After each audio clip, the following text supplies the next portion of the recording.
Hello guys, ভিডিওটি পুরো সম্পূর্ণ দেখো। দেখলে তোমরা অনেক কিছু শিখতে পারবে, অনেক কিছু জানতে পারবে।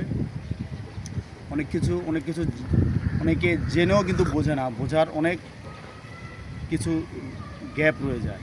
সেটা হলো, সর্বপ্রথম আগে তোমাদের সকলকে বলি, আগে চ্যানেলটি সাবস্ক্রাইব করে দাও সর্বপ্রথম, যদি ভালো লাগে, আর ভিডিওটি সম্পূর্ণ দেখার চেষ্টা করো। তোমরা ফেসবুক ফলোয়ার নিয়ে ভুগছো, ফলোয়ার পাচ্ছ না, তোমাদের ভিউজ হচ্ছে না। প্রত্যেকটি একটি নির্দিষ্ট কারণ আছে। ভিউজ হবে, অবশ্যই ভিউজ হবে, ভিউজ হবে না কেন? তুমি সঠিকভাবে সঠিক গাইডলাইন মেনে ভিডিওটা কমপ্লিট করো, এবং অন্যের ভিডিওগুলো তুমি কন্টিনিউ রিপ্লাই কমেন্ট করতে থাকো, একটা গঠনমূলক কমেন্ট করবে, এবং ভিডিওর স্ট্রাকচার চেঞ্জ করবে। একই স্ট্রাকচারে বারবার কন্টিনিউ ভিডিও দিবে না, তুমি স্ট্রাকচার চেঞ্জ করে করে ভিডিও দিবে। ফোন আছে এবং এবং ভিডিওর নিজে কমপ্লিট করার পর ভিডিওর গুণগত মানগুলো দেখবে, যে ভিডিওটি কেমন হচ্ছে। আগে নিজের ভিডিও আগে নিজে দেখবে, দেখার পর সিদ্ধান্ত নেবে তোমার এই ভিডিওটা কীরকম হয়েছে।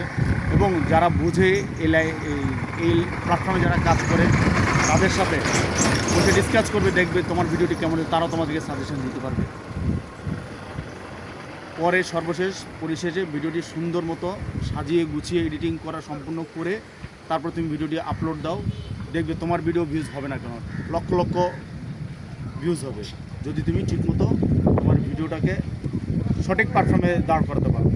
তাই তোমাদের সকলকে বলবো, প্রত্যেকের ভিডিও, যার ভিডিও যাবে, তোমরা ভিডিওগুলো দেখার চেষ্টা করবে, গঠনমূলক ভিডিওগুলো, এবং গঠনমূলক কমেন্ট করবে, যাতে তার ভিডিও তুমি দেখলে তোমার ভিডিও যেন সেই দেখে। ফেসবুক অটোমেটিকলি তোমার ভিডিও তাদের কাছে পৌঁছে দিবে, তোমার ভিডিও তাদের কাছে পৌঁছে দিবে, তাদের ভিডিও তোমার কাছে পৌঁছে দিবে।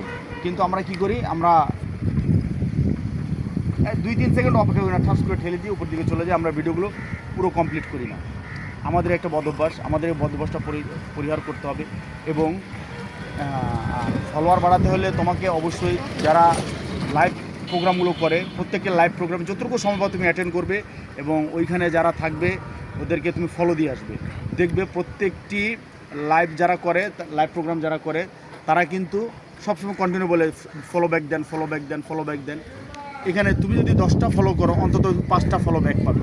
তাহলে তুমি যদি এরকম প্রতিদিন 10 জনের লাইভে যদি তুমি যদি অ্যাটেন্ড করো, তাহলে 10 জনের লাইভে অ্যাটেন্ড করে তুমি 5 জন করেও যদি ফলোয়ার পাও, তাহলে তোমার 50 জন ফলোয়ার হচ্ছে ডেলি। পার ডে তোমার 50 জন ফলোয়ার হবে। আর পার ডে 50 জন হলে 10 দিনে তোমার 500 ফলোয়ার, 20 দিনে তোমার 1000 ফলোয়ার। তুমি চিন্তা করো, এটাকে তুমি যদি কন্টিনিউ করো, তাহলে তোমার ফলোয়ার দিন দিন কিন্তু বাড়বে, কমবে না। এবং গঠনমূলক ভিডিও তৈরি করে তুমি বিভিন্ন প্ল্যাটফর্মে ছাড়বে। যেমন তুমি ফেসবুকে যে ভিডিওটা দিবে, আপলোড করবে, সে ভিডিও তুমি ইউটিউবে দাও, সে ভিডিও তুমি ইনস্টাগ্রামে দাও। এভাবে একই ভিডিওকে তুমি 4-5 জায়গায় তুমি দাঁড় করাতে পারো। এবং তোমার সেট আপগুলো থাকলে তুমি 3-4 জায়গায় তো তোমার ইনকামগুলো কিন্তু আসতেছে। তাহলে যা কিছু করবে ভেবে চিনতে এবং সুন্দর মতো সাজিয়ে গুছিয়ে করবে, দেখবে তোমার যেরকম ফলোয়ার্সও বাড়বে, তোমার ভিউয়ার্সও বাড়বে। তোমার ভিউয়ার্সের কমতি হবে না ইনশাল্লাহ, যদি তুমি সঠিক গাইডলাইন মেনে কাজ করতে পারো। তাই তোমাদের সকলকে বলবো, আমরা সকলে মিলে সঠিকভাবে সঠিক কায়দায় আমরা সকলে মিলে কাজ করব, এবং একজন আরেকজনের ভিডিও দেখব, একজন আরেকজনকে সাপোর্ট দেব। তাহলে কিন্তু আমরা আমাদের পেজটাকে বড় করতে পারবো, এবং নিজস্ব চ্যানেল যাদের আছে তারা চ্যানেলটাকেও বিল্ড আপ করতে পারবো, সাবস্ক্রাইব বাড়াইতে পারবো। তুমি যে আমার ভিডিওটি দেখলে আমাকে অথচ সাবস্ক্রাইব করলে না, তাহলে কি হলো? তোমার ভিডিও আরেকজনে দেখে যাবে, কিন্তু সাবস্ক্রাইব করবে না। যদি তাই তোমাদের সকলকে বলবো, যদি ভিডিওটি ভালো লাগে অবশ্যই সাবস্ক্রাইব করবে, এবং সঠিক নিয়ম গাইডলাইন মেনে কাজ করবে। ঠিক আছে, ভালো থাকবে। আজ এ পর্যন্ত, আল্লাহ হাফিজ।